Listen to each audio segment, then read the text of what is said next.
una nating chika, Yes, friendship. una natin check. Balik po tayo kay Dennis Tilio na siyempre para sabi niya po, inasal niya ito si Tom Rodriguez kasi viral po yung pagkanta-kanta. Actually, million na di ba mga friendship? Viral. Yung pagkanta-kanta ni Tom ng Versace on the floor, di ba? Kaya sinasabi ng iba, mukha naman daw, ano ba itong kumanta, umakting portion ka na lang. Mickey Mouse, gano'n. Nag-Mickey Mouse pa lang daw ang boses, di ba? Oo. So, ang dami nang gagaya sa kanya, parang ginagaya yung pag-ano niya. Nakagaya ni Dennis Tilio, may pinost siya sa kanyang video Sa TikTok. Oo. na parang inaano niya, ang naka-caption, tapos yung baby, parang baby, tapos sa dulo, Sarche, Sarche, di ba? Parang So, syempre, kinikiligan yung mga netizens, parang ibig daw ba sabi ito ba'y comeback na?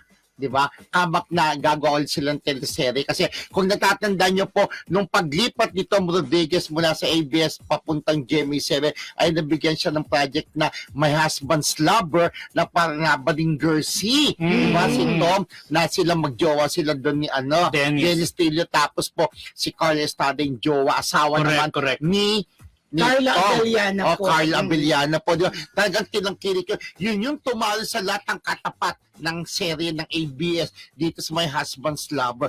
Actually, kung masusundan yun na iba naman tema, siguro baka pwede ulit na tangkilik. Kasi marami naman talagang kinilig-kiligan kay Tom Rodriguez at kay Dennis Tilio. Kinilig ako, in fairness. Inabangan ko yun. Husband's Lover? Oo. Okay. My Husband's Lover. Nakakakilig naman, in Pero, fairness.